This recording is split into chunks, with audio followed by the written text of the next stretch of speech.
Well, thank you for joining me for another episode of Past the Present podcast. I'm welcoming to you today an amazing guest, an epic guest, as we celebrate Women's History Month. I asked this guest to come on because I feel like we need to give women that contribute to our life every day the proper respect. Give them their flowers while they're here to receive them. To give acknowledgement to women who change our lives. I don't know, many of you may not know, I recently had a daughter. In having a daughter, I like to pay respect to the women who is shaping the world for my daughter, that's setting the example for many young women out here on how they can overcome obstacles in their lives and become great women. So without further ado, I want to introduce my guest, Miss Marsha, Minister Yeah. Marsha, recently ordained. Miss Marsha, how you doing, Miss Marsha? Oh, I'm doing great, Alan. I'm doing great. I'm doing great. Thank you for having me. I am honored. Like I am so honored that you Uh, chose me. the honor is So all mine. All the honor is all mine. Like seriously, like I have a lot of respect for you and what you do, how you carry yourself, and how much you contribute to my family. A little backstory before we get into today's episode. My grandfather recently died. Miss Marsha was there, helping with the funeral service, speaking at the funeral service. She's been there for my family throughout, not just about my grandfather dying, throughout my mom's time at the church, in the church family that her and Minister Marsha shares. Just a huge part of my family. I just wanted to say how much I appreciate you, how thankful I am for you, and how much impact you personally had on my life. So before we get started, I just wanted to actually say that. So thank you for all that you have done, all that you continue to do, especially um, for my family. oh God. You're welcome. Your family makes it easy, you Oh, know. thank And you, even thank you. a little backdrop before that, because I actually knew you before I met your mom. I mean, Yeah, I even was though I gonna get was to going to church with that. your mom, I was going to church with your mom, but I didn't know that you were her son. So we met at work. So, Yes, yes, for AIG. So, and we talked and stuff, and I never knew until you came to Friends and Family Day. yes. And I'm like, I know him.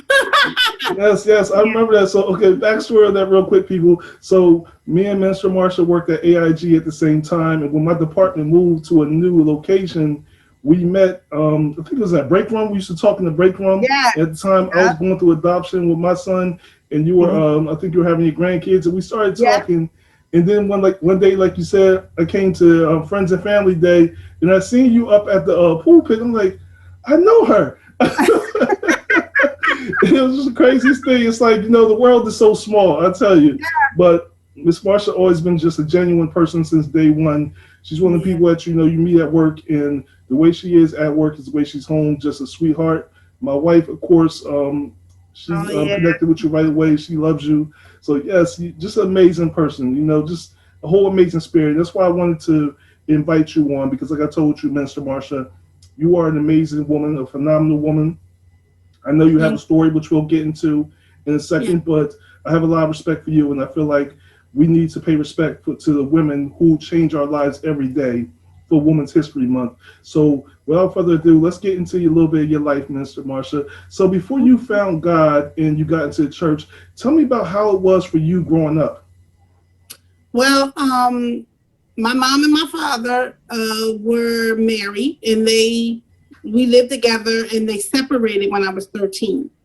Um, and then we moved to Salem, to Jersey, with my grandmother. So we stayed with my mom's mom until she found a place and found her own. And my father went off to DC, in the DC area and everything. And my father had a great relationship with my brothers, but not too much with me. So as I learned later after he passed, that it was just something that he didn't know. He didn't have his father, and he didn't have a good relationship with his mother, so he didn't really know how to dwell with me. But in the lack of that relationship with my dad, because up until that day, I was a daddy's girl. Like I was up under my dad, and I helped him fix cars and everything that you would think my brothers do. I was there. I was just stuck to him like crazy glue. And then when the separation is like when he separated from my mom, he separated from me. So I didn't know how to really deal with that. So in that, I was young. I had sex when I was 14. I was pregnant when I was 15. Had my daughter when I was 16. And, I was out there. My mom still made sure I finished school. She helped me with my daughter and everything, but it was still something missing. You know, I went through, we were raised in the church. Let me go back a little bit more. We were raised in the church. My mom and my dad raised in the church. My dad drove the Sunday school bus. My mom and dad both sung in the choir. We were born in Pentecostal church. We prayed and tarried. We knew how to do all of that. You know what I mean? So I was baptized when I was 10, I think, 10 or 11. And then my whole world fell apart when my family separated. It wasn't like they argued and bickered or nothing like that. We never seen none of that in our home. So when it split, it was kind of new, like what happened, and I didn't understand. So like I said, it kind of separated him from me.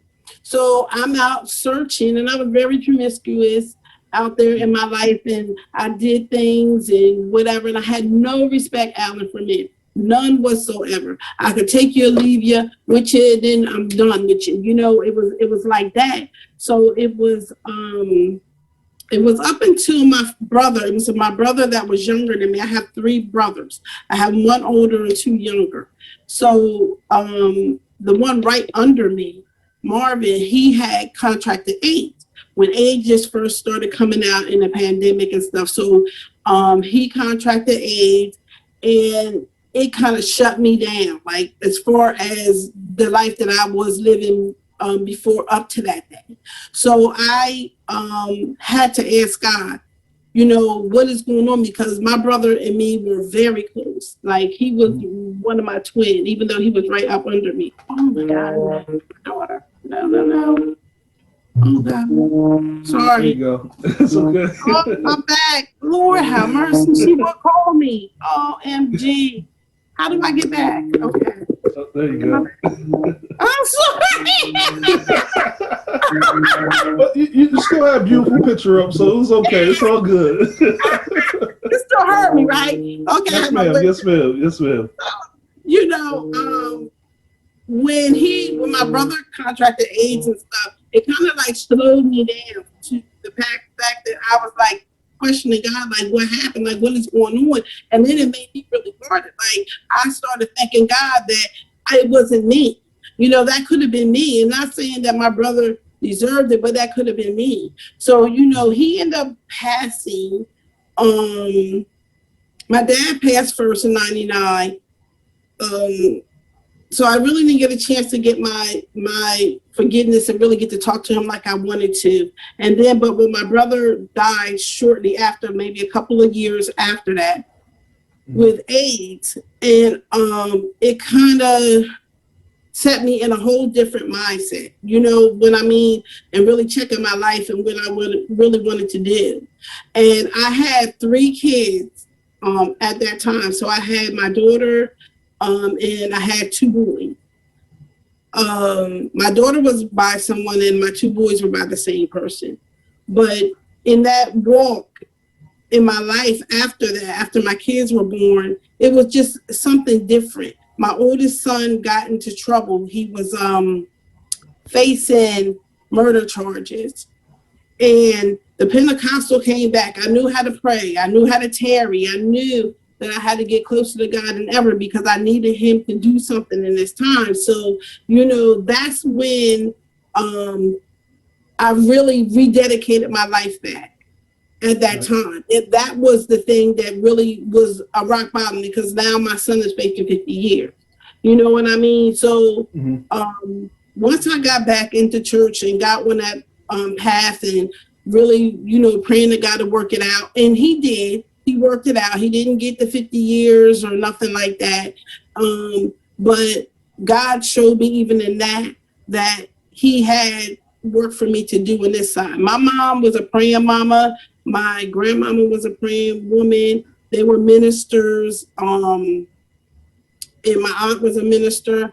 So it runs in the family. You know what I mean? Right. So we have the praying people and stuff. And even though in my worldliness, God still kept me covered. I had people that kept me covered even in my stuff. But it took something drastic for me to really get to a place where I said, you know what, enough is enough, Marsha. It was like I was searching for a lot of stuff, Alan. It was like very, insatiable. Like nothing was never enough for me at that time. And God was telling me I was trying to fill a void that only He could fill. And I didn't understand it until I had got to a quiet place in Him. And then He had to be able to reveal certain things in me. And, even the fact of my children being under control, we never really understand sometimes that when our children are out of control, we have to look at ourselves because God showed me I was out of control. You know what I mean? Yes, And until I yes, get my life in yes, order, it was a yes. trickle down effect. So now they all over the place. And now I'm wondering why they all over the place. And He said, look at your life. Mm. So even though I would get my stuff, there's still consequences for everything that we did. So, even in that, I had to understand that, once I get myself in order and get myself right, that their lives were predicated on me getting this thing right. They needed me to get this right. So I really started pressing and doing things. Now, when I came back to Christ, I didn't walk the straight and narrow Bible took the whole way. I had moments, but it wasn't. It was easier for me to get over those moments. I had temptations and still had things that that I still dealt with, but I didn't allow them to overcome me. I started to be able to overcome them. So, when my son made it through that, he got out, and I think my mom passed like maybe 2 years after he came out of prison. So that was hard because my mom was like my best friend. Like my mom, when I said best friend, Ellen, like is she was. I was the only girl, so it was me and her. You know what Right, I right. mean? Yeah. So, I shared everything with my mom. I mean everything. When I say everything, everything. That's how close we were. And when I lost her, um, God even showed me in that because my mom was my everything. So even if I needed anything, she was there, and God said, I need you to be more dependent on me because I always went to my mom, for whatever I needed and stuff like that. But God had to show me that I need you to depend on me. You know what I mean? So it was hard for me, but I got through it. And then that's when I actually met Pastor Michelle in it. I met them actually right before my mom passed. It was ironic how we met, but I met her at that time. So I thank God that even when my mom left, I still had someone that was praying for me and covering me even in that time. And it was just seemed like it was just drastic moments in my life that God had to shake me even when I think I seen I was doing the right thing or on course and something happens and He tried to bring me back and say no, like I need you to be more dependent with my mom. And then just a couple of before that, I got married in 2017.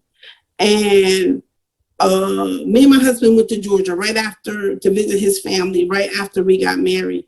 And we were down there for like 2 days and our house caught on fire, lost everything. Wow. Now, let me tell you what happened. When we came back, everything, if you looked at the house, everything, it was one floor. Everything in the house, around the whole horseshoe of the house was burnt except me and his room. Me and my husband's room didn't have any smoke on the walls, nothing. It was just my mom. I had my mom's urn in there and my dad and my brother. I had all of them in there and I had my TV and stuff, but that room looked like it was untouched. And God said, even in that, I had you. I still had you. So, even though we had to move and we went and stayed with my daughter and stuff like that, moved and stuff, it was an eye opener to me. And God showed me still that I still have you. I didn't, he didn't ruin any of our stuff in there. Other stuff was ruined, but that's replaceable. But Right. this wasn't. And so then that wasn't enough. Then after that, a couple of years, it would be 2 years in July, my son was murdered. My oldest son, the one that was going in, I was going, that was in prison and stuff. So he was murdered on a Sunday. I missed this call when he called me that day, right after church, and it ate me up. We was riding home. Uh, uh, mm, I'm sorry. I'm sorry. I'm sorry. I'm sorry.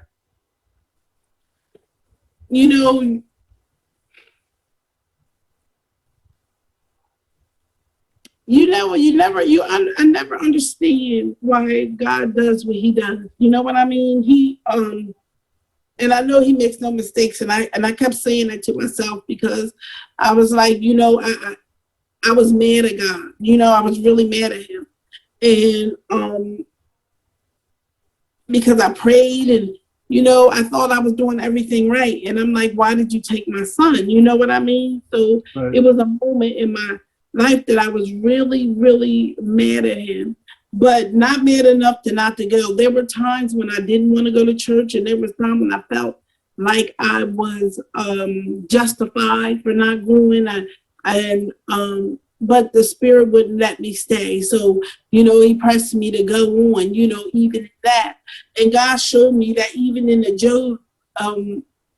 Job experience, because that's what it felt like, when the whirlwind, when it came and he took everything from, him, his family, his kids, all his livestock and stuff. And that's what I felt. And I felt like, God, this is like he was saying, he told me it was a Job experience. He told me that he chose me. I chose you. So I knew that even in that he said he would put no more than I could bear. And a lot of people say, I could never bear losing a child, or I could never bear that. But you can't say what you can't bear, because I was one of them that said, it couldn't be me. And there was people's, friends and people around me that I knew that was losing their children. And I was like, God, I thank God it wasn't my child. And, I plead the blood. But what do you do when it's yours? Right. You know what I mean? What do you do when it is your own? And what he told me is that like I said, he told me I would not put no more on you than you can bear. You know what I mean? And a lot of people didn't expect me to bring it through, because if you know me, I'm a lot like your mom and your family. Like, I'm very close to my children. Like, they are it. I can tell you what they're doing each minute of the day. That's how close I was in their business. You know what I mean? So when you lose it, it changes your whole routine. So now my two surviving children, my daughter and my son, they're sick of me, because now I'm even more overprotective I found myself being. And God had to show me that even in that, he showed me that I didn't really truly grieve for my son like I should have, because I'm always there for everybody else. And I kind of still picked up that mode to try to fill the void of not having to face it. So I kind of suppressed it. So I didn't really deal with the grief like I should. I just stayed busy and try to be busy through it. You know what I mean? So, so with that, God is really showing me that I have to deal with the grief now. He's making me have to face it. And, thank God they found the person that did it right away. You know what I mean? So it wasn't like they're still out there and all that, like some stories that I hear. But there were so many, there were like 2 or 3 of my good friends that I knew lost their children, their sons right after me. So when God told me that he chose me, he allowed me to be able to be there for them in a way that nobody else could, because I could relate. You know what I mean? And when you know someone that loved their children just as much as you, it's easy to kind of relate to the hurt. And I hurt just the way that they hurt. And even though I went through my own hurt, I still prayed that I didn't want anybody else to feel, that feeling, because it's not a good feeling, at all. And trying to really prepare myself for the court date. You still have to go through that. So it's just like going to be like picking a scab off and starting all over again. You know what I mean? And dealing with it. So God's telling me that I have to deal with it now. So when that day comes, then, I will be able to make it through. And like I said, the piggyback, because so many people knew how I was with my children. They didn't expect me to take it. Like they just knew, that I would have been fell apart somewhere in some insane asylum somewhere. And even in myself, I look and say, God, I thank you, because I knew that if it wasn't for him, I know that it's God that's keeping me. I know without a shadow of a doubt, because even in myself, I don't even want to be this strong. But I know it's him that's keeping me, because there are so many people looking at me and needing me to get through this for them. You know what I mean? And for me to be a voice for them. So it's when you have that influence on people that I didn't even realize that I had, is very crucial, and necessary, how you live your life. I can't live my life any reckless way anymore. I can't live any way contrary to God's word, because that's all I had. You know what I mean? So it took vital moments in my life to get me to where I am now, to be in a humble place where I am now, to really be able to accept God's love, the way I am now. You know what I mean? It was different levels that had to take place in my life. And I look back and I embrace them all.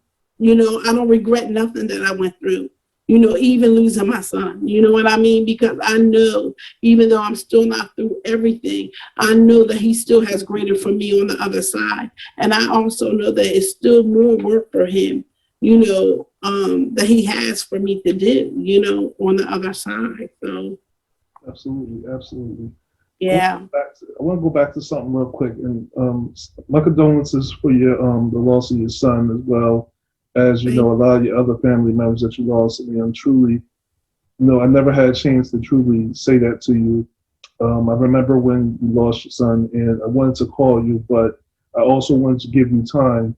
You know, sometimes you just got to give people space to truly read the Absolutely. process and just, because I mean, I don't, it's hard when you lose someone. I know when I lost my grandmother, and it's not the same. I'm not trying to compare it in no sort of way, but just an example, giving people space. The last thing I wanted to do was talk to anybody.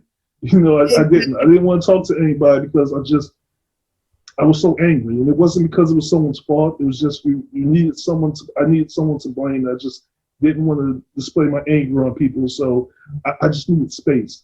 So again, my condolences for the loss of your son. But before I go back to it, I have to ask you a question. Have you ever? I know you said you didn't properly grieve your son. Did you ever grieve the loss of the relationship between you and your father? Because I feel like, that relationship broke, but I don't know if you properly grieved it. Have you ever grieved that relationship? I think I have. I think I did, yeah, because not right away, because I didn't even really put the two. It was like a hurt, but it really wasn't like. I think I really cried more because I just seen him that Sunday, and then he died on that Tuesday, and I think that kind of like made me grieve. But it wasn't until I had wrote a letter.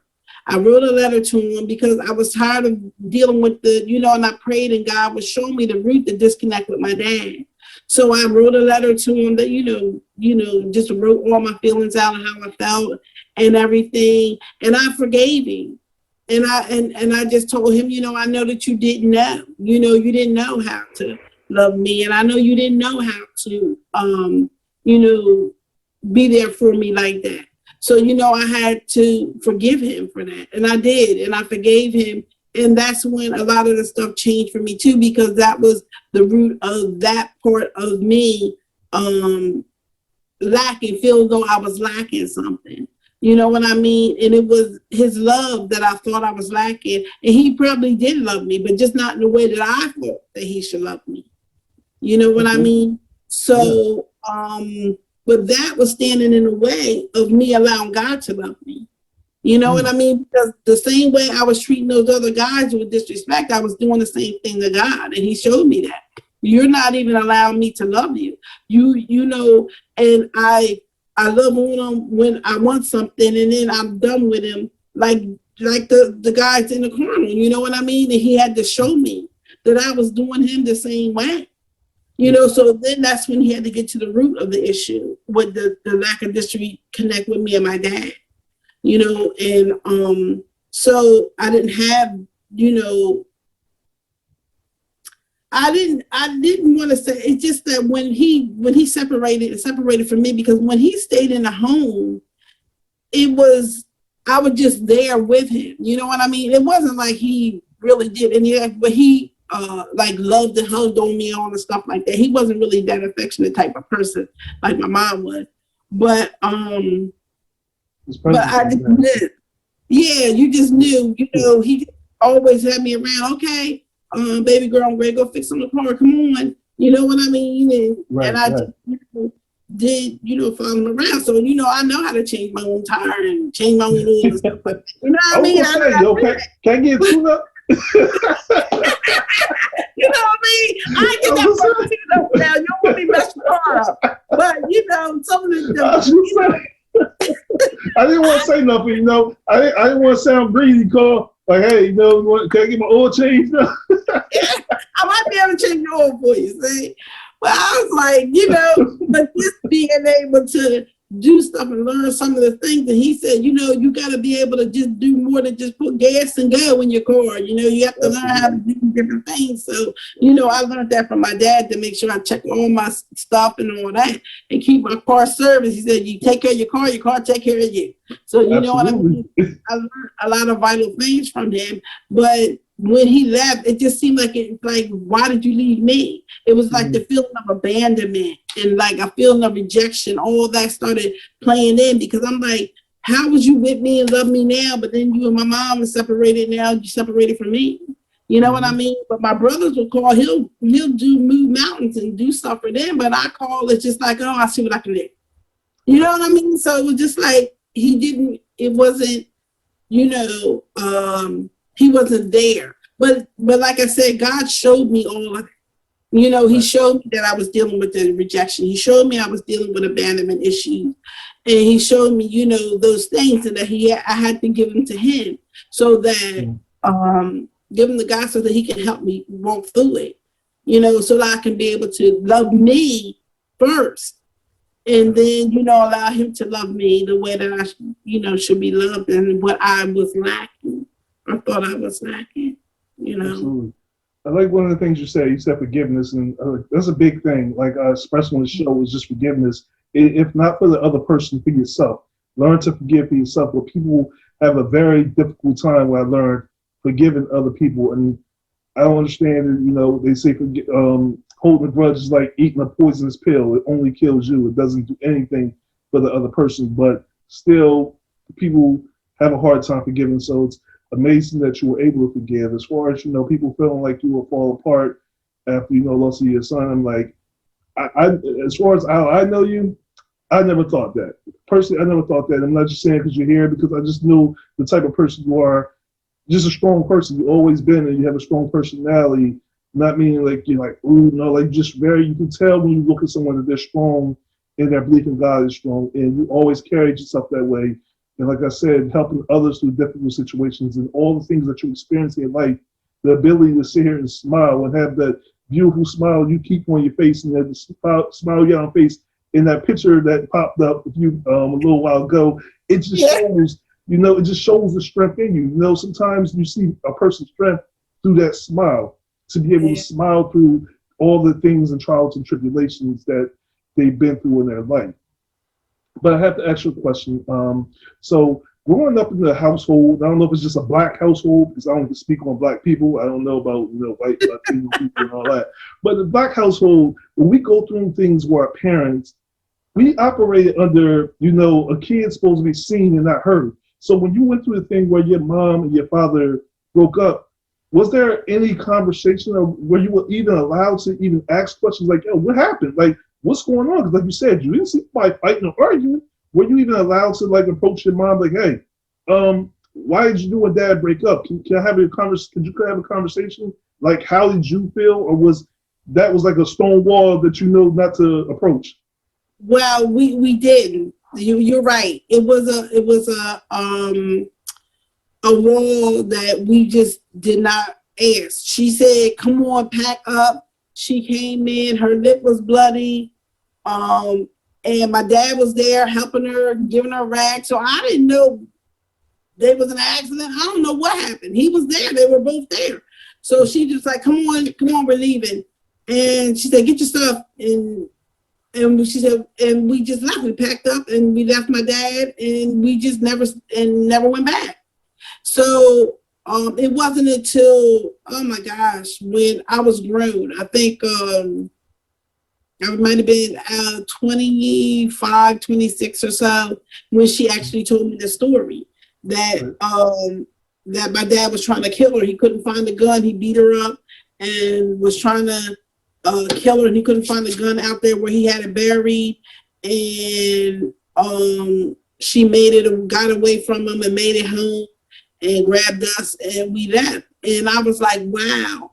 And and now that you mentioned it and I think about it, that might have been like another turning point in my life too, where the respect for my dad left, because they never argued. Like, they didn't argue. You always seen a loving, hey kids, whatever. They never argued in front of us.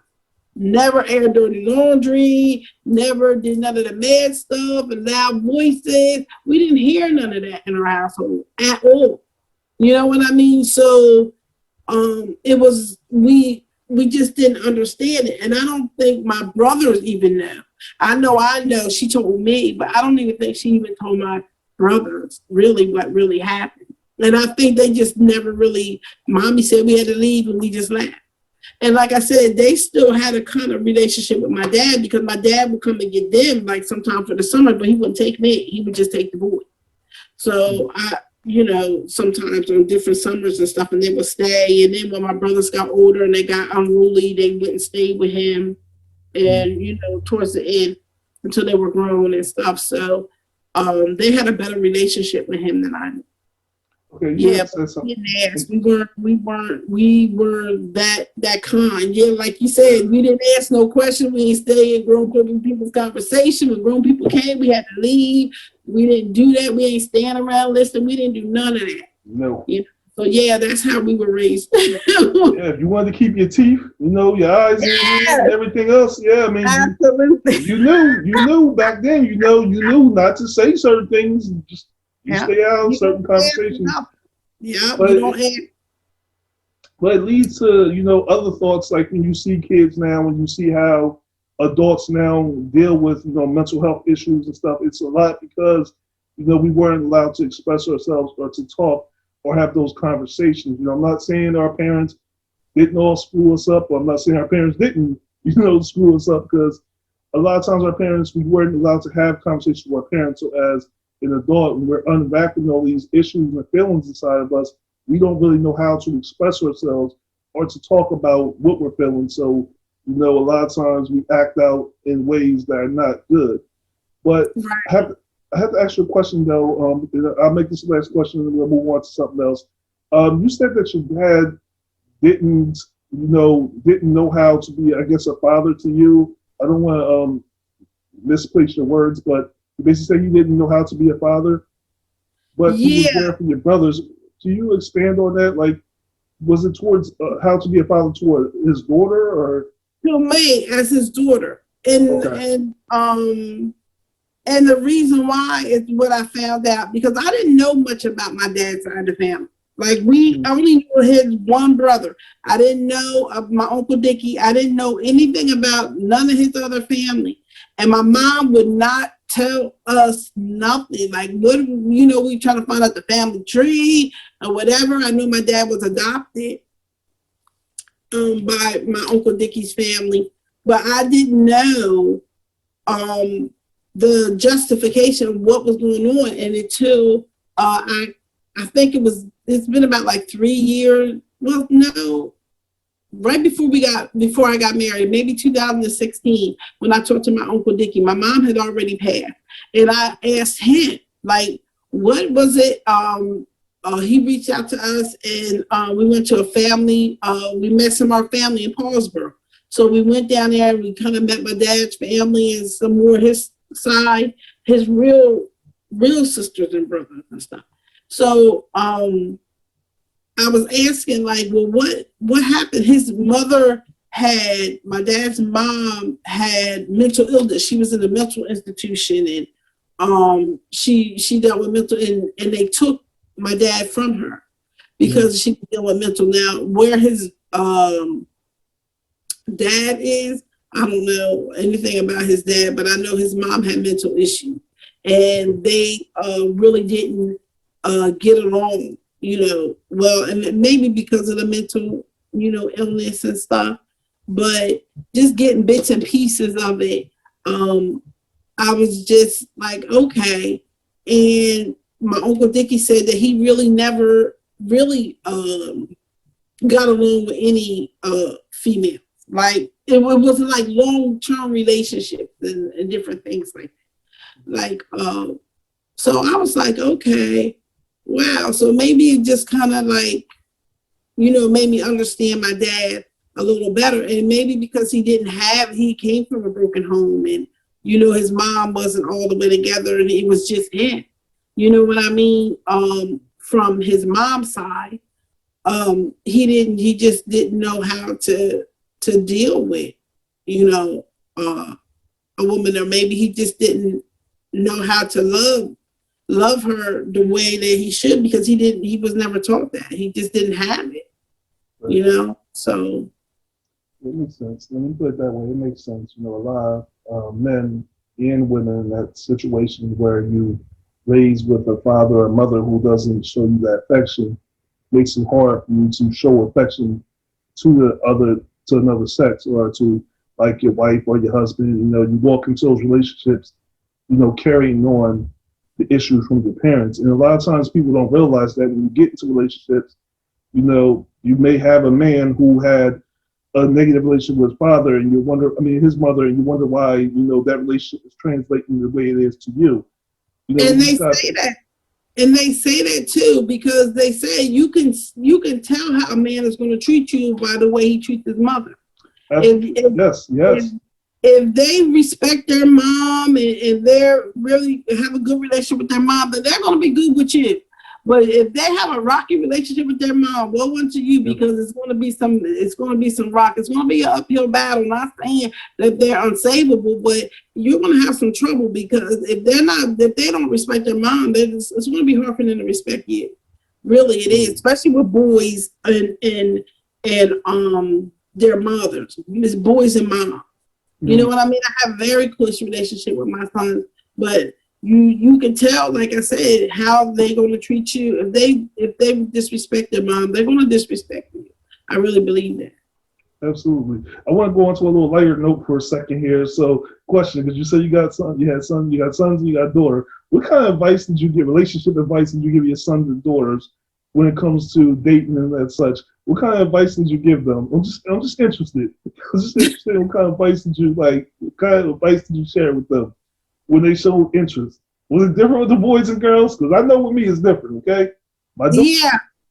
No. Yeah, with my daughter, it's wow, because you don't want her to go down the same path that I did, because her dad also wasn't there like that, but she had father figures. So she had my brother, the one that passed. She had other guys that I dealt with, or friend, guys that I dealt with that really stepped up and was like a father figure to her and still is today.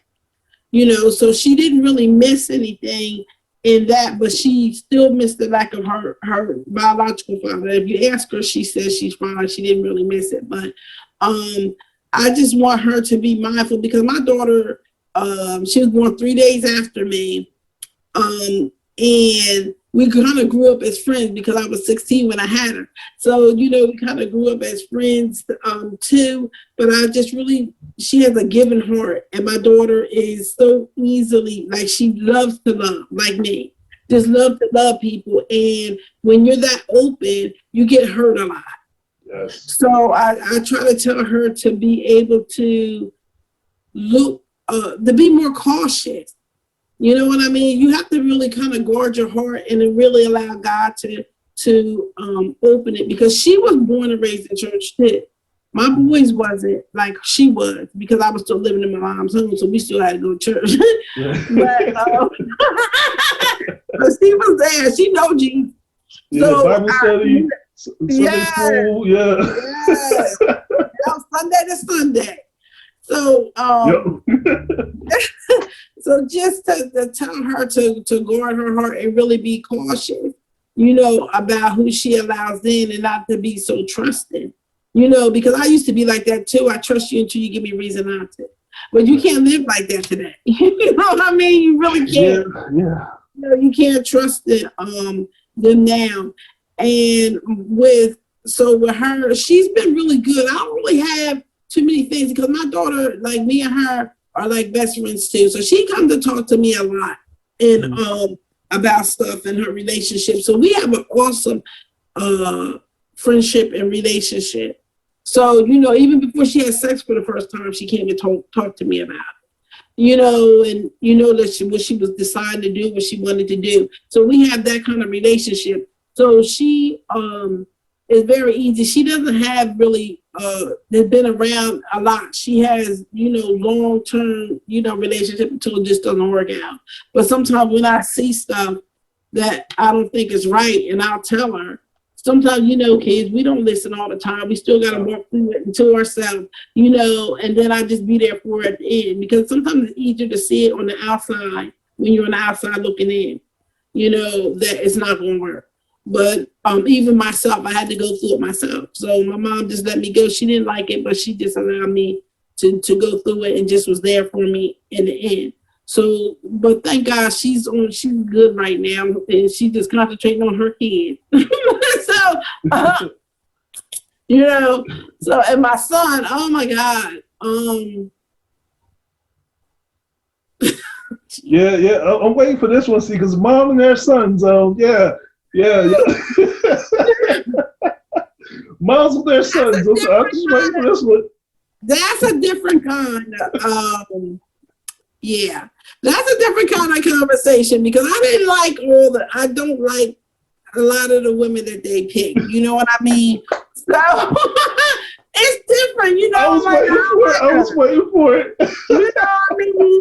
So we're a little bit more, I'm just a little bit more into their, and stuff. I'm sorry.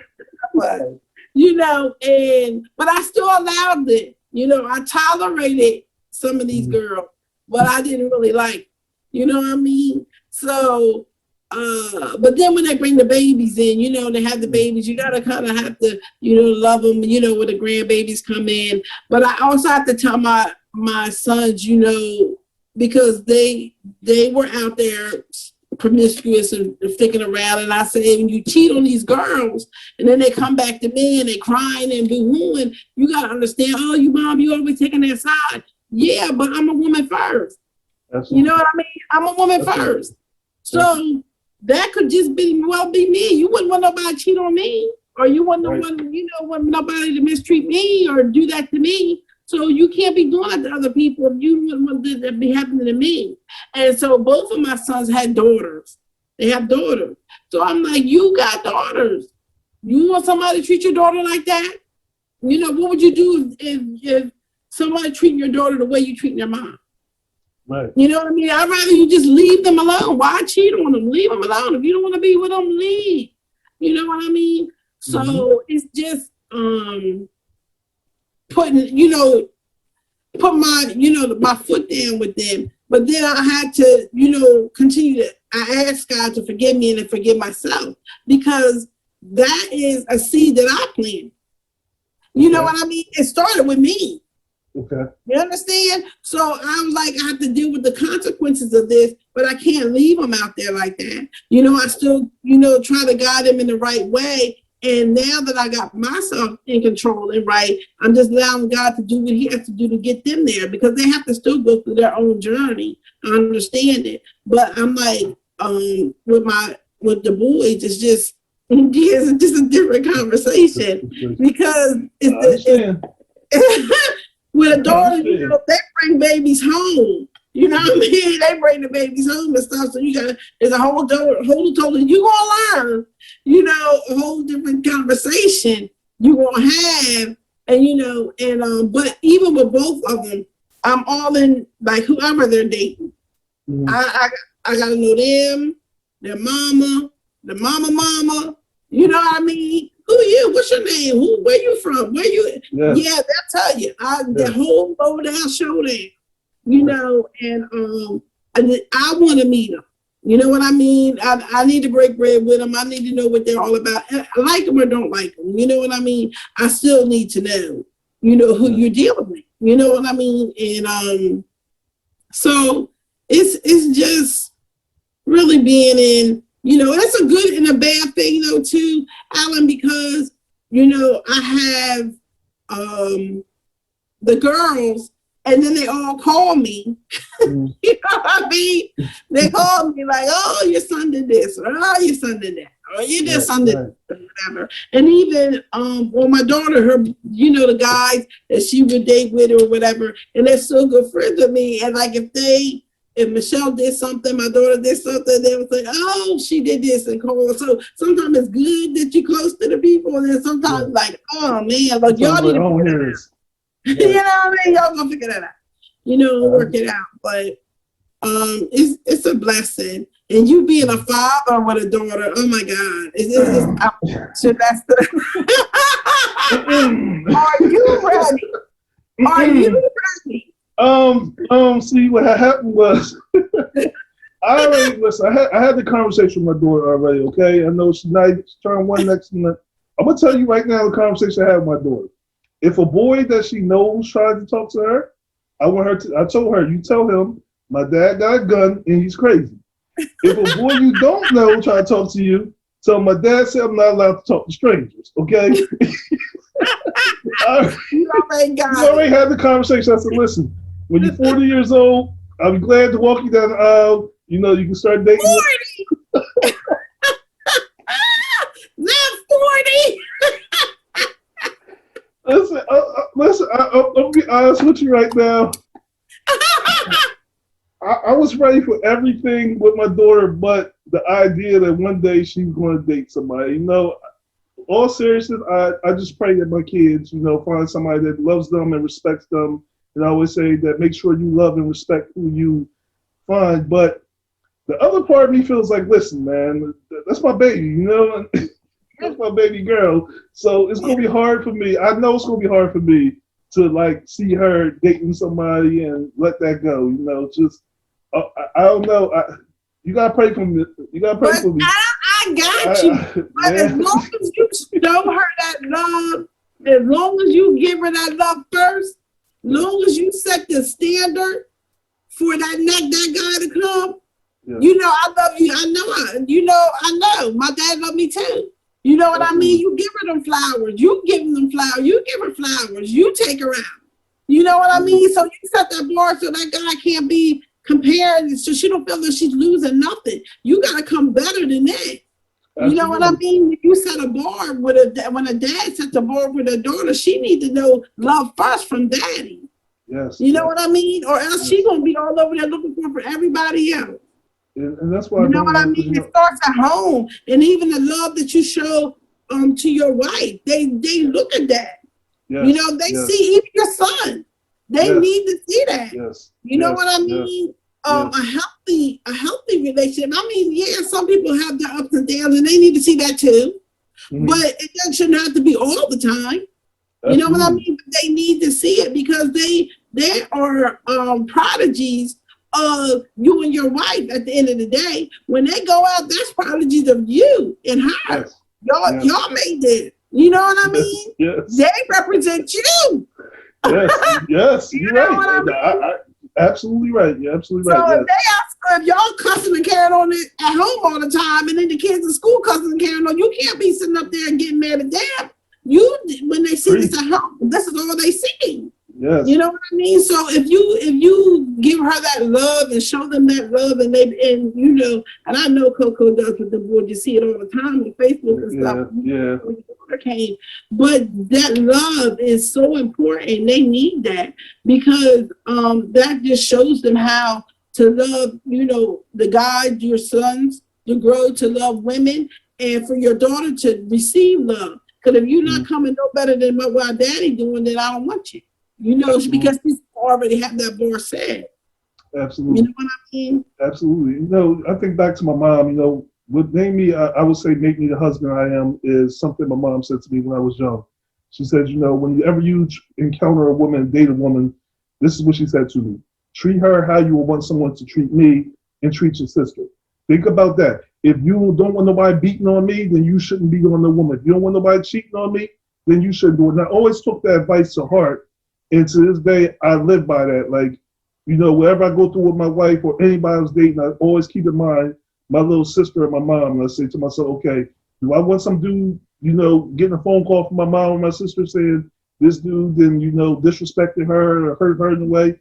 If I don't want that, then I got to keep in mind that this is someone else's daughter. This is someone else's child, sister. So I got to keep this in mind when I'm dating. So Yeah, that's how I look at it. And that's my mindset. Like you said, you're 100% right. yeah. In fact, that's an episode that's coming up. Oh, I want to do. I don't know if we'll do an episode or Alan's 2 cents. I don't know yet, but I want to talk about how a lot of times because I'm gonna tell you, be honest, I'm going off subject here. I'm sorry, I'm ranting for a second.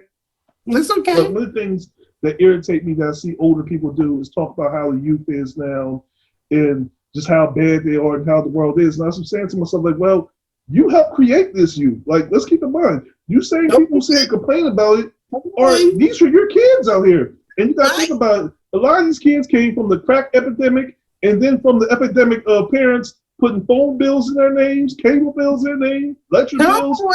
So, so these kids came from bad credit before they were even able to buy a car. And we ain't Yeah, talking about student loans. We're talking about because of your parents.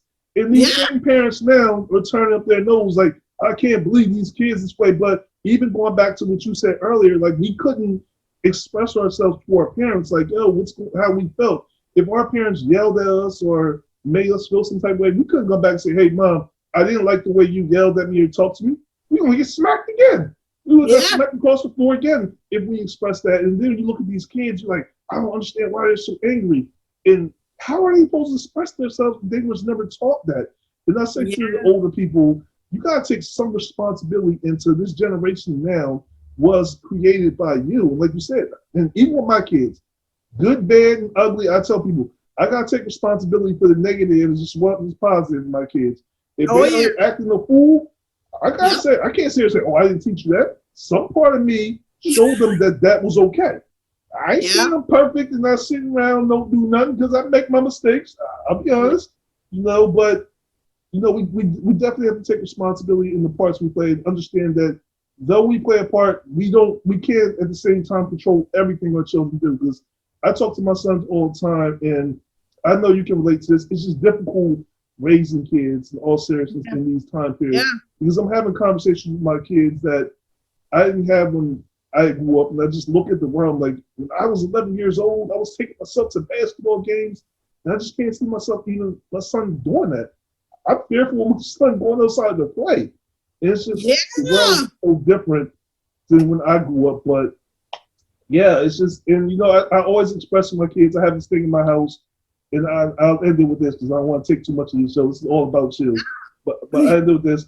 In my house I have a thing where we do family meetings. In a family meeting, whoever has the floor can express themselves any way you want to talk. As long as you're not being disrespectful, tell yeah, me if I hurt your feelings or said something that offended you. Family meeting, you got the floor. Tell me exactly what I did wrong. Tell mom what you did, because I want you to be able to express yourself. And I tell my kids, even when defending themselves, use your words first. Use your words first, then use violence as a secondary option. It's just some things that I try to teach my kids. Again, I am not the perfect parent. Let me tell people right now, here and there, I am not the perfect parent. Okay, I have moments. I have moments where my kids just push me one step too far. I think we all have. Hey, you are not by yourself.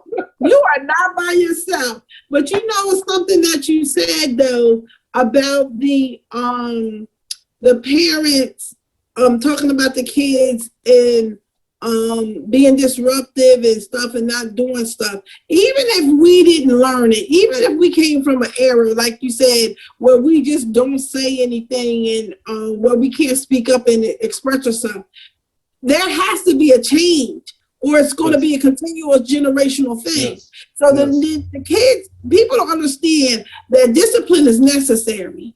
Discipline is necessary because kids need structure.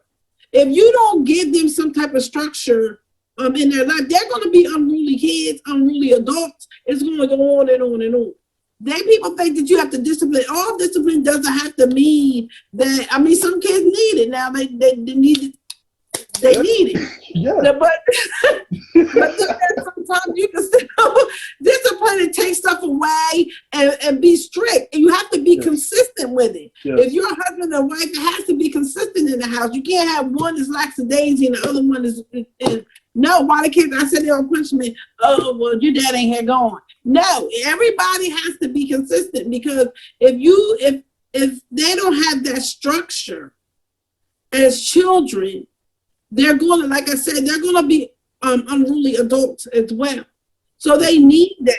They need that discipline. They need that consistency in the house. And you can't start it and then stop it. I don't feel like dealing with y'all today. Go ahead. You know what I mean? Now, if they're cutting up, you have to be consistent with it. And just because we were in an era where we couldn't talk, like I said, generational curse, it'll continue to go on and on and on. Somebody has to break the cycle. Absolutely. You know what I mean? Or we all going to just let everybody just, like you said, it's either their parents are under the influence of something. You might have the single mom. It might not be honest. She might be single mom working, trying to have to work 2 or 3 jobs and really can't put in all that extra time in that she should when, with her kids, and the kids raising the kids. They're raising each other because the mom has to work or whatever the case may be. There are exemptions, exceptions to every rule, but it doesn't have to be. For those that stay at home, that's collecting. Nothing against welfare. I used to be on it too sometimes, when I did too. So, I healed up and I was able to go back to work. I didn't make it a way of life, but I was there. I utilized. But you can't, those people that sitting home all day, what are you doing? Absolutely. You know what I mean? What are you doing? How are your children all over the place? You don't know what's going on. When you're there with them all the time, or when you're at home all the time, make it to the parent-teacher conferences. Make it to, you have to put your face out there, like, with these schools. These schools is like babysitting, adult daycare, because you throw the kids in there and then you forget about it. And you want them to raise your children for the first part of the day. They call you and you cussing them out because they calling you, interrupting you while your kids is cutting out. You know what I mean? What you want me to do about it? What you mean? What you do about it? What do you mean? This is your kid. What you mean? Parents get mad. Like, you call parents up like, your kid showing up. What you want me to do about it? Huh? Exactly. I will be puzzled, just the stuff you hear, but you're absolutely right with everything you said. Some parents, single moms, you can't always be there because there is parents that's, doing what they have to do to work to make ends meet. My mom, being a single mother, she had to work doubles a lot. And, I always say with me, my mom, her teaching with me was, listen, I'm going to give you enough room to make your mistakes, but I'm always going to be there to use your mistakes as a teachable moment.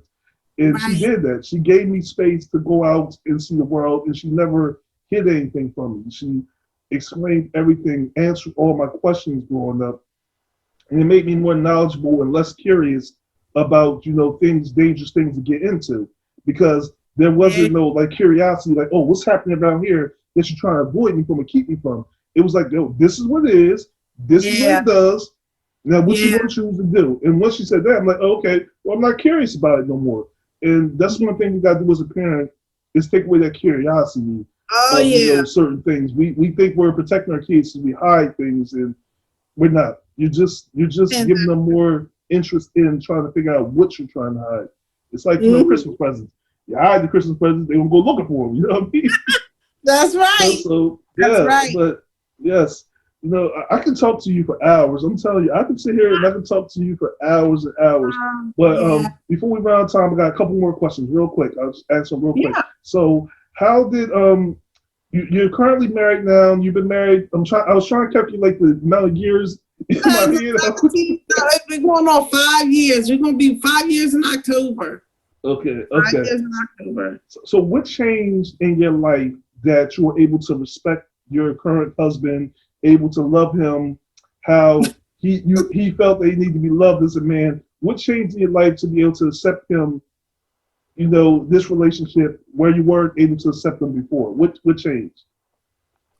God and a lot of prayer. Good It answer. really did. I thank God for my pastor and Michelle Fassett and my elder Steve Fassett because they lived a life. Believe me, like I can go to them because I was 47 and my husband was 60, 50. No, I lied. He was almost, well, we were like 13 years apart. He was Mm. up there. So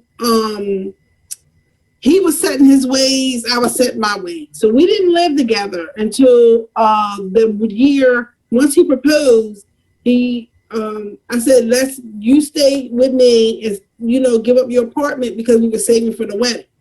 Mhm. So that year, ooh, Alan, my It was God. like going through a pandemic. Oh, Jesus. You talking about changing. It was so foreign to me. It wasn't like, oh, you come and say, hey, okay, now you go home. No, it was just there in my space, in my, having to share your space and having to, mingle each other's way of doing things. I do my stuff one way and he do it another Mhm. way, and just kind of merging it together was very hard. I'm not gonna lie, it was hard. Like we just bought a house. We just bought a house. This will be our year 2 in here come November. Um, and it took a while to be able to gel and kind Yeah. of really me really get to know him and really accept him, like you said, the Mm. accepting him for who he is and not who I want him to be. I do it this way. Why do you cut? Why you why you keep toothpaste? I like my toothpaste closed. I close my stuff up. I don't like all that extra toothpaste hanging all out. I don't like it. Yes. So you know what Yes. I mean? Yes. So it's different things. Why you keep the toilet seat up? Why, you know what I mean? Why you carrying the bags up like that? I carry it like this. I do it like this. Why are you taking it out like this? So my pastor like, you need to scale it back. Like you both have to merge, and what works for him and how he do, that's the way he is. And I could not bark against him and knock against that wall, and he is not changing a thing. You know what I mean? That's who he is. You know what I Absolutely. mean? Absolutely. And he ain't even gonna try to. He ain't gonna tell me he's gonna change. This is me. It's getting done.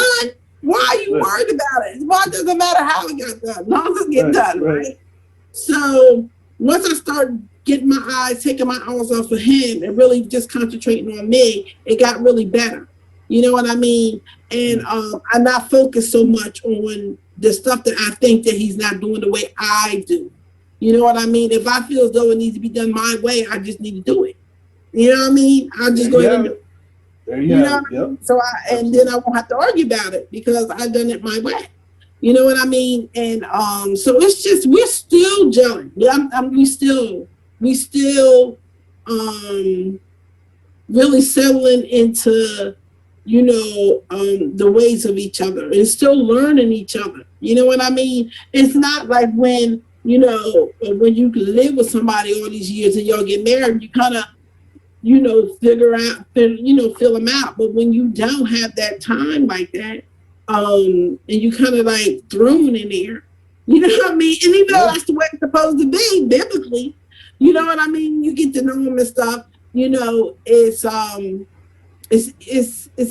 getting easier. It's getting easier. Just me really concentrating on me, just doing what I'm supposed to do. You know what I mean? And accepting him. Like you said, I just accept his ways of doing stuff. But now in our house we have three bathrooms. So he has his own. So I don't worry about the toothpaste. You guys own two places, own bathroom. Do what I you want. gotta do. Do what you want. So my toilet seat is always down in my Oh my bathroom. gosh. It's And the it's small funny things.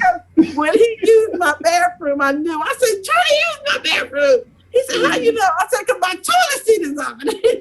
I don't get It's the so small things in life. I'm telling you, it's the small things. It's the small things. I heard, yes, yes, yes. I yes. heard somebody say that, I've been married 13 years this year. Oh And, God I bless. yes, yes. And what I say is, I tell people all the time, like, you constantly still getting to know each other. Even after all these years we've been together, we're still getting to know each other. We're still learning, how to deal with certain circumstances and things. That's why I tell people about marriage. Do not walk into marriage taking it lightly. Seriously, Nope. I tell people this all the time. Don't do it because you're going to face challenges in marriage that you didn't expect to. It's not always going to be peaches and cream. You're not always going to like each other. It's important to always love each other, but Yeah. you're not going to always like each other. But you just got to push through those times and those moments where you feel that way. Me and my wife, how we like, I had my own place and she came to move with me, and it was just kind of I like was one day going she to came ask you to that. stay. Yeah, she came to stay one day and just never left. That was probably what 15, 16 years ago. She came, spent the night one night, and just never left. And and I mean, I didn't want her to leave. So, but yeah, I mean, you're gonna ask me how we met. Was that what you're gonna Yeah. ask me? Yeah. All right. So, okay, I'm gonna tell you my side story. You don't need to worry about hers, okay? Because hers is not that I'll important, call you okay? later, Coco. No, don't even ask her. I'll call So, her all right. later. So this is what happened, right? So we met in school. We were in Job Corps, and I seen her one day in the classroom. I can tell you exactly what she had on the first time I seen her. She had Wow. a Chicago Bears jersey on, and I guess it was like sports day or something because she had the Bears jersey on. She had her braids on. She had her hair braided up into a ponytail to the back. Had a little black stripe under her eye. And I remember seeing her. I was like, oh, she's like really beautiful. And I was trying to talk to her, and this is where the story gets sketchy. Okay, she says that I tried to talk to her. I asked for a number, and she said no. Then I asked some other girl for their number, and the other girl gave her a number. I don't remember that. Okay, I'm not saying I didn't do it. I'm saying I don't remember it. Okay, so I kept trying to talk to her and stuff, and she wouldn't give me a time of day. And like I had my friends was harassing her. They'd be waiting at her locker for her. They was harassing her. So one day she was walking down the hallway, and we had, you remember the old Nextel phones where you could Yeah. chirp and stuff. With the So time. okay, yeah, yeah. So we had them. So one day she was walking down the hall, and I was like, "Oh, let me see your phone. Like, let me check out your phone real quick." Acting like I was just like observing her phone. And if you remember old Nextel, you can get someone's info out of their Yeah. phone. So I Yeah. stole her phone number out of her phone. So I said, okay, you don't want to give me your number? I stole it. So I called her one day, and when she sat down, actually talked to me, she was like, oh, okay, you're not who I thought you was. She thought I was some type of player or something, but when she talked to me, she got to know Alan. And when she got to know me, she got more interested. But then she said to me, okay, I can't date you though until you finish school. So I'm like, what the? So okay, all right. So I did my thing, got out of school. So I'm like, okay. Then she's like, well, you need a job. And I'm like, so you gonna make me jump through all kinds of hoops. So I went and got a job.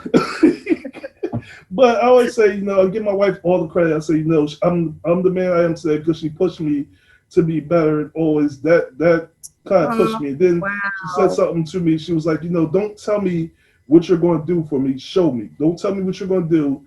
Show me. So I never told her I'm going to do this for you. I'm going to give you this. I was like, okay. Now I'm going to show you my actions, what type of man I am.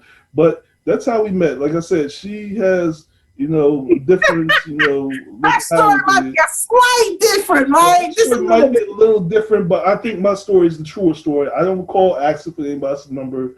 I did steal her phone number. I'm not gonna lie, I did. Yeah, I stole her phone number, but I thought I was being creative. I had to do what I had to do. Absolutely.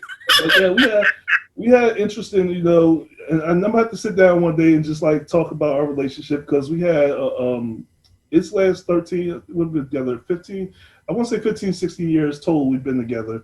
And it's a story all in itself. I can tell you all kinds of stories about that time period, even before we was dating. We got the prom situation that ask her about prom. Ask her about prom. I don't want to be there when she asks her about it, but ask her about that whole situation. Yeah, that was a whole. Yeah, we had some moments. I'm telling you, we had some interesting moments. But I would say, yeah, we had some interesting moments. But we laugh about all of it now. It's nothing that we look Yeah. back at. We get mad at each other. It's all funny. It's all funny now. But we went through a lot. We overcame a lot, and that's why I always say, me and you, we can do anything. We overcame, but we can't overcame. Then honestly, the sky's the limit for us. And she's an amazing woman. My wife, I always talk about her. She's an amazing woman. She keeps me on my toes. If I mess up on my show, I ain't gotta worry about nobody else saying nothing. She'll be the first one. Hey, you said that word wrong. She'll be on top of stuff. She'll be on That's top of a me, but helpmate. yeah, That's a yeah, helpmate for yeah, real. she is. She keeps me on toes, but she's an amazing woman, and I'm glad that Absolutely. I'm able to share my life with her. Because like I said, like I told her, I fell in love with her the first time I seen her, and that's why I told her I can remember everything you had on, what classroom you was in, who was the teacher. I can remember everything, Look because it at was a that. it was a defining moment. This was 15, 16 Yeah. years later. You asked me other Yeah. questions about that time period, I Remember. couldn't tell you, but yeah, so. That's how we met, Beautiful. though. And I still love her as much as I do today as I did when I first met her. So Oh, that's still, beautiful. yeah, she's That's still beautiful. my heart. Yeah, she's still my heart, even though she drives me crazy some days. And I tell I her all think the we time, all do. I think yeah, all husbands say that. And we yeah, can say the same about y'all. absolutely. But the difference is, it's our job. This is why I tell my wife, it's my job to annoy you and drive you crazy. As Now, your where did you husband, get that it's from? my Where did you get job to that do from? it. Where did you get that from? I read it in a book. I just can't remember the name of the book and the author. Your book. Your book. Must be the book you wrote. I read it somewhere. Yeah, but I'm definitely gonna have to get her one day on the podcast. We'll have to talk about the whole origin of our Oh relationship because yeah, that would be beautiful. it's gonna be an interesting story. It's not all Yeah. bad. It's not like horrible things. It's just like little mishaps we went through. That, like I said, we laugh about it now because in hindsight, it's all funny.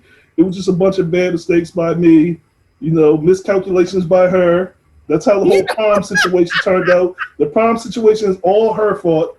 So when I do the episode, everything that went wrong with prom was her fault. That's all I'm saying. You put a disclaimer out there now, right? Yes, it's all her fault. Everything went wrong.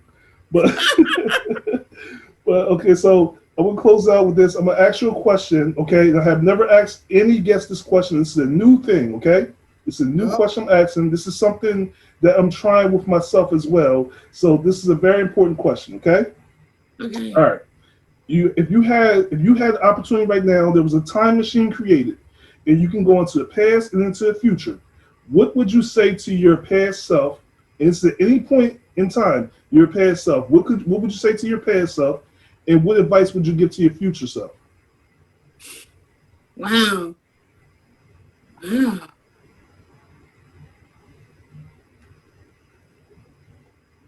To my past self.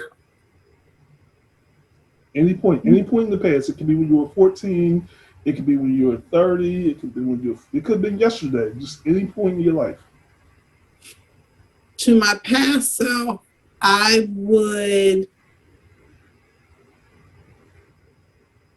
tell myself that wow, that you're stronger than you give yourself credit for.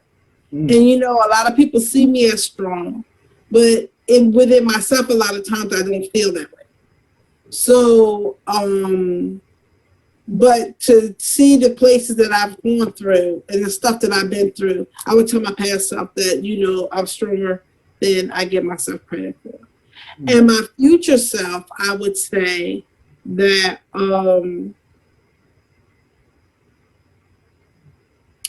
to keep going, keep your eye, stay focused. Stay focused on what's important.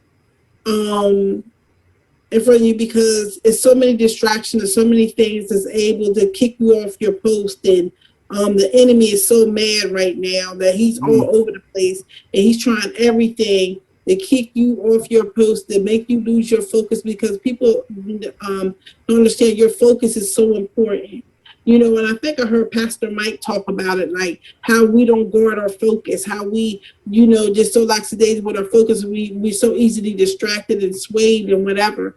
And just tell my future self to stay focused. Stay focused on what God called you to do. Stay focused on what He gave you to do. If you have a business, I do have a rec center that I want to open, and just staying focused. I just got my bachelor's and my BA. I'm going back for my master's in criminal justice. So I'm just really trying to stay focused on the end goal. You know what I mean? And that nothing stopped me. You know what I mean? So I'm super duper excited about that. That was a good question. And I'm gonna make sure I write that down so I can keep it in front of me all the time. Absolutely, absolutely, yes, yes, yes, To stay focused and guard my focus, and don't allow nobody or nothing to take me off of it, you yes, know. absolutely. Yes, I wrote a letter to my past self. I wrote, took a little small picture of myself, and I wrote a letter to myself, my old self, like, hey, here's just some advice to you, to my older self, but also, to my future self as well. Just something I'm working on doing where just start talking to my future self.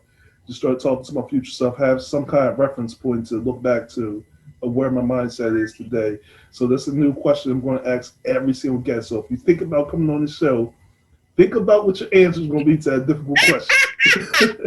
But before I go, I want to just say a few more things. Special shout out to Pastor Michelle, Elder Steve. Both have been on the show before. Both are Yeah. very exceptional people, very amazing people, very genuine people, just as you are, Minister Marsha. In fact, your whole entire church family, you just full of genuine, kind-hearted people who are just down to earth, and very welcoming. And that's what I love about your church and your church family. Just welcoming, just down to earth, just whatever you need, we're here for you. Supportive, I love it, and I love all y'all. Pastor Michelle's been on the show and she's given great advice. And one of the advice she said, and I just want to say it again because I repeat it every chance I get. She said, she learned that, don't take everything personal. I'm paraphrasing what she said. Don't take everything personal. When your husband comes home and he's having a bad day, don't think it's your fault. He just may need some space and learn to give him that space. I'm like, come on, this life changing. It was. I don't think she understood. It was like life changing advice. And when she said, it, I was like, oh, I'm taking that for myself because a lot of times my wife would come home and she's upset. I'm thinking, oh, what's wrong? What did I do now? And she's not talking. Yeah. Well, sometimes people just need some space. Just let Yeah. them. You don't know what they're doing outside. They just need a moment. It has nothing to do with you. So. Pastor Michelle gave life changing advice. Elder Steve, the same. He came on, was so candid about his life, and growing up and stuff. And I think he touched the hearts of a lot of young men who are growing up with, certain issues, family issues. Well, yeah. Um, yes, and Minister Marsha, and I want to once again express why it was so important. I know you said it was an honor to have for you to be welcome on the show, and I wanted to correct you on that. The honor is all mine to have you on the show, because again, I just want to say, as people, we often talk about Kamala Harris and all these celebrities, and we talk about how they have such an impact on our children's lives. Like I said, I have a daughter. When I look at Minister Marsha and I look at her life in which she overcame and all that she had to endure with her life, and still be able to smile and still be able to believe in God and to be ordained as a minister, that gives Yeah. me hope for my daughter, because I look and I say, I know people who overcame things. I know people that showed strength. I know people who are exceptional women. Yeah. And Minister Marsha is one of those exceptional women that I know, that I can look and say to my daughter, here's an example of who you should be like and mirror not just your mom, but another person to mirror, to look at and say, look, I can overcome and I can do anything. And I got a question that was asked me in a job interview a long time ago. And I'll never forget this. The interviewer asked me, who is your role model? And I said, my mother. And he asked me, he said, most people want to ask that question, they say Michael Jordan or Michael Jackson or somebody. And I responded to that, and this goes back to Minister Marsha. My response says, I don't know Michael Jordan. I don't know Michael Jackson. I don't Uh, know them personally. I watch them on TV, but I don't know them. I know my mother. I that's see right. my mom, single mom, buy her own house. See my single mother raise two kids. So how can I call somebody my role model that I don't know? This is my role model because I know it. And it's the same as why I wanted you to come on the show, Minister Marsha. Yeah, you can reach out to all these other people. I talked to you, I had conversations with you, I've been around you. I know you as a person, so I want to give respect to the person I know and not the person who I imagine who they will be. And again, Mr. Marsha, you are amazing, exceptional, strong Thank person, and I want to thank you for all that you give, not just to my family, but all that you give to the world. So I wanted to make sure I give you your flowers and let you know that whether it's March Women's History Month or it's just April or December the 12th, you are an you. exceptional woman. You're a phenomenal woman, and the world is a lot better because you're here. So I just Ah, want to thank you for thank everything you. that you do and that you continue to do. Thank you for Oh, gracing my show with your presence and sharing your story with us. I just want to thank you. oh, thank you again. Thank your wife. Also, I can't wait to see y'all out there. I can't wait for y'all to have your little segment together. That's going to be Yes, awesome. yes, And a lot of people need to see that because y'all are yes, both so transparent. And a lot of people need to see that in marriages. Everything can still, I always have to be smooth and y'all can still be together 13 years. You yes, know what I mean? yes, yes, So people have to see that and to know that you can still stay together through all of that. yeah, yeah, That speaks yeah. volumes. That does. Speaks Yeah, I'm gonna volumes. talk. I'm gonna talk to her. I've been trying to get her back on here. She's been avoiding me. I see her. I see her in the hallway going to the bathroom. And I try to talk to her, and she make a U-turn and then go in the bedroom and shut the door. But I'm gonna trap her. I'm gonna trap her in the kitchen You'll get her. between the You'll refrigerator get and the cabinet. Yeah, I'm gonna trap her. But her. again, thank you for joining me for this episode. Thank you for Oh, your you're story welcome. and And much love to you and everything. your family, your Yes, beautiful family. So yes. I know you're going to go places. You're going to be big with this, and I just thank you for sharing. I just love watching your podcast and your show. Oh, thank you so much. That means so much to me hearing you say it. Thank you so much. And you guys still meet my daughter. I know you didn't get a chance to meet her yet. She I turns one next know. year, When so you you get to asked meet me, her. I'm like, Yes, oh, I get to go over there and see her. You said it was yes, Zoom. yes. I'm like, oh, I'm I gonna get know, to I see know. I'm her. gonna have to bring. I'm gonna have to bring her to church one Sunday so you all can meet her. I'm going. I Yeah, promise you you. did. I'm going to make time to come because I know it's been. She's almost one, and you still haven't seen her in Yeah, she person yet. gonna be You're in just seeing college pictures. by the time I see her. Man, it feels like it. It feels like it's time just flying by, man. I tell you, man. Lord Yes, Jesus, time just walking. going too She up fast. trying to walk around and everything already, right? Yeah, she's trying to stand up now. She's trying to do her Ah, own thing. It's breaking my heart every single day that she does it I because know, right? I'm like, you're She supposed to ain't be gonna hanging need with me daddy. after a while. You trying to take you trying to leave dad already. Come on now. Just stay a Yeah, little longer. yeah. Just keep pouring into her, pouring that love into her. Just keep pouring it into her. Yes, yes, That's you have to make the deposits in the children, and when they grow up and go out, even though they might do their own thing, it'll come back to them. It'll come right back to their remembrance, and it'll bring them right on back. Just make yes. sure you do what you're supposed to do as a parent, and they're going to be great. I just know it. Thank you so much. Thank you so You're much again. Thank you welcome. for coming on, Minister Marsha. Thank you for changing. I know the date and time. I accidentally changed it because I double booked myself. I It's apologize for that. I really do. Again, thank you for everybody watching today's show. I hope this message reached you. I hope that you learned about forgiveness, closure, okay. learning how to take time for yourself to grieve. Don't think it's selfish when you take time to grieve the loss of loved ones. That's something that you owe to yourself. You know, And remember that even though they're gone, they're not forgotten and they're still with you. I always say about God, we don't see him all the time, but I know when I talk to him, he answers me. So the same with our loved ones, still continue to keep them alive, not just in memories, but to your thoughts and your feelings. So, continue to pour love into your children, pour love into everybody around you, and help me show respect and love to all the women and all the women that impact your life in all of our lives every day. So all the women out there, to all the great, amazing, phenomenal women out there, I want to thank you for all that you do. I want to thank you for making this world better for me, my family, and for everyone else out here. And until next time I see you people, I only got a few things left to say to you. Stay woke, stay focused, most importantly, stay tuned. Peace. Peace.